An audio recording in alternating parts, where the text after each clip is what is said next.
নির্বাচন নিয়ে আশঙ্কার কোনো কারণ দেখি না। আমি মনে করি রাজনৈতিক দলগুলো একে অপরের উপর চাপ সৃষ্টি করার জন্য।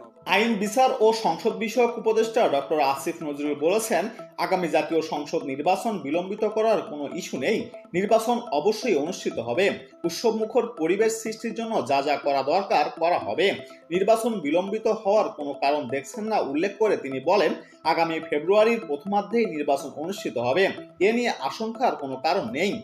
রাজশাহীর লিগ্যাল এইড অফিসে বিচারকদের সঙ্গে মত বিনিময় শেষে সাংবাদিকদের এক প্রশ্নের জবাবে তিনি এসব কথা বলেন। উপদেষ্টা বলেন, আমাদের দেশে 16 বা 17 বছর ধরে নির্বাচন হয় না।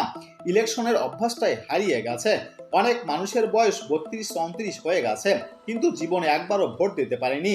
প্রায় 5 কোটি মানুষ এখনো ভোট দিতে পারেনি। এটা কতটা গুরুত্বপূর্ণ বিষয়। আমি যেখানেই যাই ভোটের পোস্টার দেখতে পারছি, মানুষের মধ্যে উৎসাহ উদ্দীপনা দেখতে পাচ্ছি। তিনি আরো বলেন, নির্বাচন নিয়ে আশঙ্কার কোনো কারণ দেখি না। রাজনৈতিক দলগুলো একে অপরের ওপর কিংবা আমাদের ওপর চাপ সৃষ্টি করতে কিছু কথা বলে, আবার কিছু মন্তব্য হয়তো আন্তরিকভাবেও আসে।